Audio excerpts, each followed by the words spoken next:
Make no mistake, this is an invasion. They are capturing territory, town by town, mile by mile. They are moving across borders, infiltrating communities, and seizing the attention of everyone they pass. But look closely at their arsenal. They carry no rifles. They drive no tanks. Their uniforms are not camouflage, but saffron robes that blaze like fire against the gray asphalt of the American interstate system. This is a military campaign where the only weapon is silence and the only conquest is hatred. They call it a walk for peace, but to a world addicted to conflict, it looks more like a siege on our indifference. From the scorched highways of Texas to the frozen avenues of Washington, D.C., a small battalion is marching. They are walking into the heart of a divided nation, not to conquer it, but to hold up a mirror to it. And in that mirror, we see something terrifying. We see that the noise we live in, the politics, the arguments, the constant digital screaming, is actually a war zone. We are casualties of our own volume. And these walkers? They are the only ones who remember how to stop fighting. But why should you listen to a story about walking? Why should you care about footsteps on pavement? Because halfway through this campaign, on a desolate stretch of road in Dayton, Texas, the war turned real. Metal collided with flesh, the air filled with the screech of brakes and the sickening thud of impact. Blood stained the dry pavement. And in that moment of catastrophe, the mission shifted from a symbolic gesture into a desperate, visceral fight for survival. This isn't just a travelogue about monks and a dog. It is a field report on the human capacity for healing when everything is stripped away. We live in an age of loud opinions. We arm ourselves with words, comments, and judgments. We think victory means shouting the loudest. But what happens when you meet an army that refuses to speak? What happens when you scream at them and they only smile back? It disarms you. It unbalances you. It forces you to listen to the only thing left, the sound of your own heartbeat. Let's look at the battlefield map.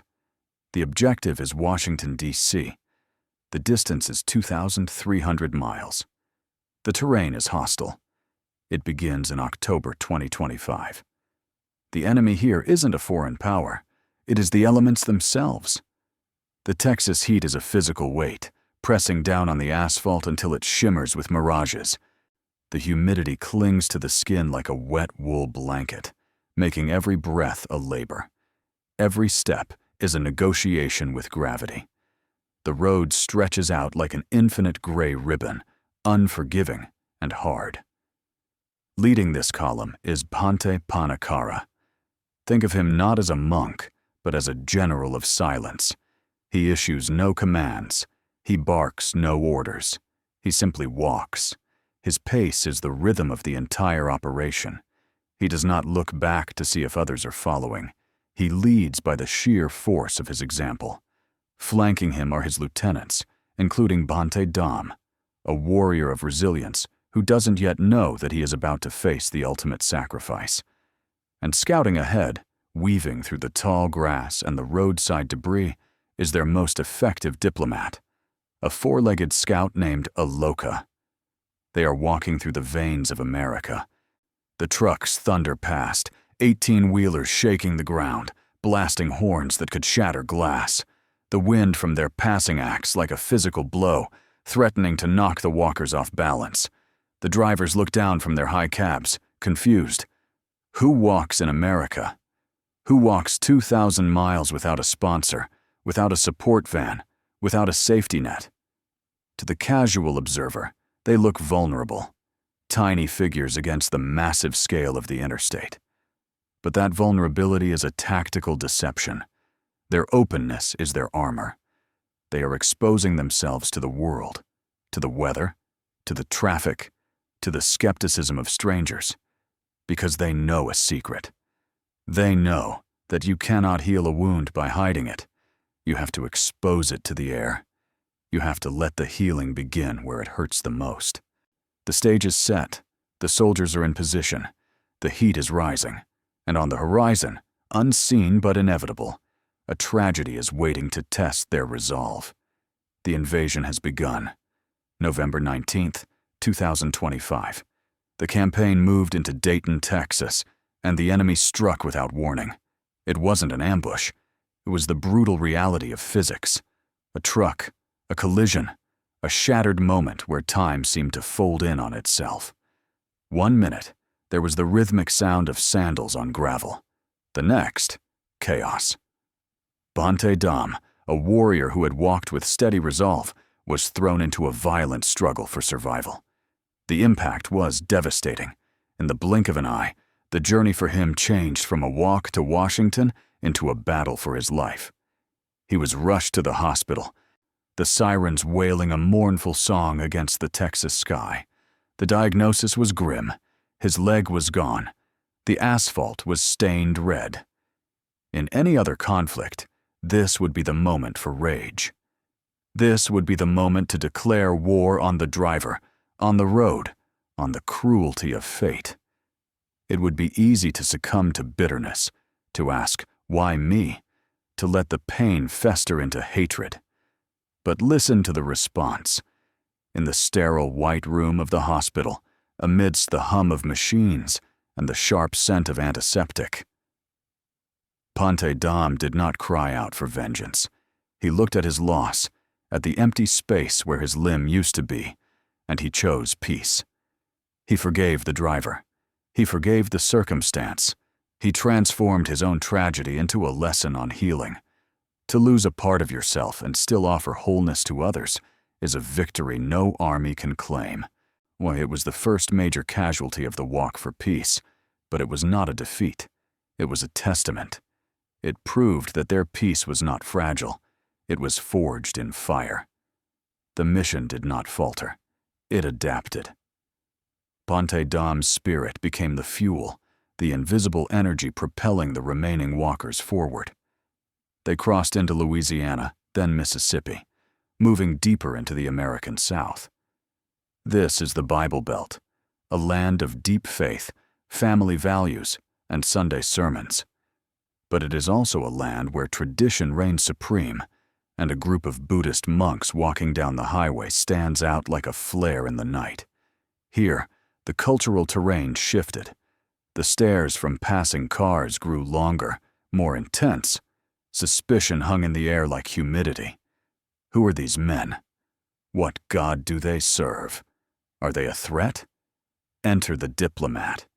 Aloka the peace dog. When words fail, when languages clash, when ideologies build walls, a dog simply wags its tail. Aloka became the bridge.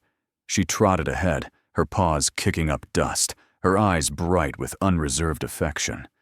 She didn't see Baptists or Buddhists, locals or foreigners, Democrats or Republicans. She saw friends she hadn't met yet. She disarmed the skeptics before they could even form a judgment. Picture this: a gas station on the border of Mississippi. A pickup truck pulls in, driven by a man with calloused hands and a skeptical furrow in his brow. He eyes the monks warily. He doesn't understand their robes. He doesn't understand their silence. But then, Aloka approaches. She doesn't bark. She simply sits and offers a paw. The man's face changes. The tension leaves his shoulders. He kneels down, and scratches her behind the ears, and suddenly, the monks aren't strangers anymore. They are just the guys with the dog. She was the tactical advantage they didn't know they needed. She turned potential confrontations into conversations. She made the strange seem familiar. People stopped their trucks not to interrogate, but to ask, is that dog walking all the way too? And in that simple question, the barrier broke. They offered water. They offered food. They offered a handshake. Aloka the peace dog wasn't just a companion. She was a master of psychological warfare, winning hearts without firing a single shot. She reminded everyone that beneath our clothes and our creeds, we all respond to love. Through Alabama and Georgia, the landscape changed again. Pine forests replaced the open plains. The road narrowed. The shoulder disappeared in places, forcing them to walk inches from speeding traffic. Every step required hyper-awareness. The wind from passing logging trucks would whip their robes, threatening to pull them into the wheels. But the rhythm held. Step. Breathe. Step. The silence of the monks became a counter-melody to the roar of the engines. They were walking through a country that was shouting at itself, yet they offered only quiet presence. It wasn't always welcoming. There were moments of fear. Moments where a truck swerved too close, or a shout from a window was less than friendly. "Get off the road," someone might scream, but they absorbed it. They let the negativity pass through them like wind through the trees. They were proving that resilience isn't about being hard. It's about being permeable. It's about letting the world touch you without letting it break you. And then the season turned. The warm embrace of the South began to fade. The air grew crisp, then cold, then biting. They were marching north now, into the teeth of winter. The easy days were behind them. Ahead lay the Carolinas, and a storm that would test not just their spirit, but their very survival. The real war was about to begin. January 2026. The battlefield has changed dramatically. The sun is gone, hidden behind a ceiling of leaden clouds. The gentle humidity of the South has vanished, replaced by a razor wind that cuts through layers of clothing like a knife. The Carolinas are not welcoming. They are a frozen abyss. A snowstorm descends, burying the roads in white silence. The walk for peace is no longer a march, it is a siege against the elements. Imagine walking when the temperature drops so low your breath freezes on your face.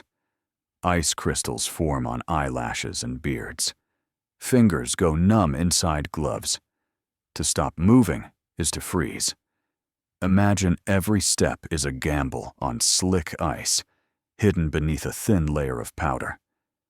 Imagine the vibration of a passing truck, sending shivers through your bones, not from fear, but from the sheer physical assault of the cold, damp air. The monks, wrapped in their robes, become statues in motion. Their saffron color is the only warmth in a grayscale world, a defiant splash of orange against the endless white. But the real crisis isn't the cold, it's the heart of the team. Aloka the peace dog begins to falter. Her paws, designed for earth and grass, are raw from the salt used to de-ice the roads. The ice cuts into her pads, and she limps. She stops. She looks up with eyes that hold a question, a plea. Why do we keep going? And in that moment, the entire mission teeters on a precipice. Do they stop? Do they retreat? Do they put Aloka in a car and drive her to safety? No, because to retreat is to admit defeat. To retreat is to say that peace is only for fair weather. They bandage her paws with care, wrapping them against the biting salt. They carry her when she cannot walk, taking turns bearing her weight. They huddle around her for warmth during the breaks, sharing their body heat. They become a single organism, moving forward not by muscle, but by sheer will. The image is stark. A group of men in bright robes, carrying a dog through a blizzard, their heads bowed against the wind. It is a tableau of such tenderness in such a harsh environment that it breaks the heart to witness it. And then, something extraordinary happens. The world notices. The cars slow down. Drivers, wrapped in their heated cabins, see this struggle. They see the monks. They see the dog. And they stop. Not to shout, not to honk, but to cry. Grown men, tough men who have seen hard times, pull over to the side of the road, tears streaming down their faces. Women get out of their cars, ignoring the freezing wind, just to touch the hem of a robe or stroke Aloka's head. They bring hot coffee, thick blankets, whatever they have. This is the turning point. This is the moment the Walk for Peace goes viral. But not because of a clever slogan or a flashy video. It goes viral because it is raw, unadulterated humanity. The image of Aloka, limping but determined, becomes a symbol of endurance.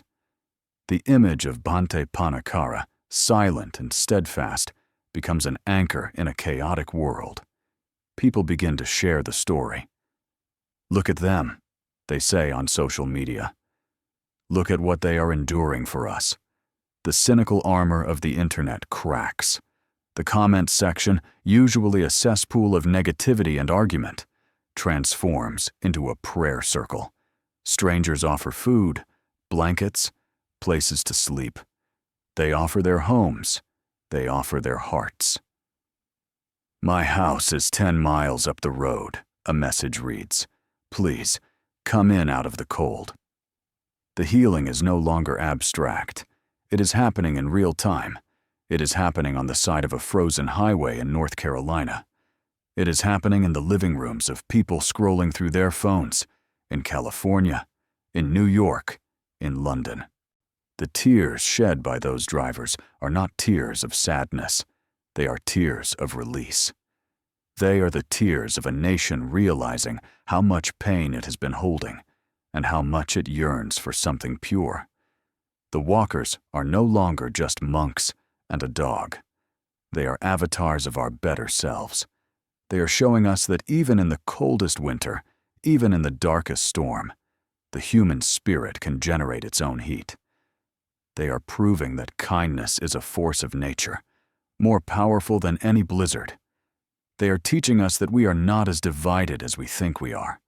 When the cold comes, we all seek the same warmth. Washington, D.C. is still miles away, but the victory has already been won. Not at the destination, but here, on the journey itself. The enemy, indifference, has surrendered. The weapon of silence has fired its shot, and it has hit the target dead center. February 2026. The snow has melted. The horizon is no longer white, but gray with the architecture of power. The air is still cold, but it carries the scent of the Potomac River. Washington, D.C. rises in the distance, the dome of the Capitol, the obelisk of the Washington Monument. These are the symbols of a nation that speaks in laws, in decrees, in filibusters. These are the halls where wars are declared and treaties are broken. And marching toward them, battered but unbroken, is a small army that speaks in silence. They arrive not with fanfare, but with quiet dignity. There are no ticker-tape parades. No fighter jets fly overhead in formation. The news cameras are there, but the sound they capture is mostly wind and traffic. Yet, the impact is undeniable. The walk for peace has reached its geographic end, but its metaphysical journey has only just begun. Look at them now. Bhante Panakara, still leading, his robes a little faded by the sun and the snow, his face weathered by the thousands of miles. Bhante Dham, absent in body but present in spirit, his sacrifice etched into every mile, his forgiveness woven into the fabric of the walk. And Aloka, the peace dog, tail wagging, perhaps a little slower, her paws healed but scarred, but with the same boundless love that dissolved barriers from Texas to the Potomac. They stand before the seat of power, not to demand legislation, not to shout slogans, but to offer a presence. They are a living, breathing question mark posed to the world. Is this enough? Is this peace? We often think of peace as the absence of war, and as a treaty signed in a gilded room by men in suits. But this journey has redefined it. Peace is not a noun, it is a verb. It is an action. It is the act of putting one foot in front of the other when your muscles scream for rest. It is the act of smiling at a stranger who looks at you with suspicion. It is the act of forgiving the driver who took your leg. It is the act of carrying a dog through a blizzard because you refuse to leave a friend behind. This is the healing we desperately need. Not a policy change, but a heart change. The walkers have shown us that the real war isn't out there. It's in here. It's the war against our own cynicism, our own fear, our own resignation. And they have won that war every single day for 4 months. They have conquered the inner battlefield. They didn't conquer territory. They conquered indifference. They didn't defeat enemies. They made them friends. They didn't shout their message. They lived it. And in a world that is constantly screaming, perhaps the most radical revolutionary act is to simply be quiet and listen. To listen to the pain of others. To listen to the hope that still flickers in the dark.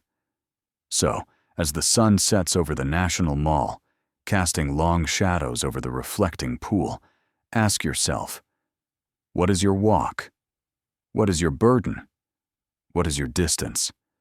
You may not be walking 2,000 miles. You may not be wearing saffron robes.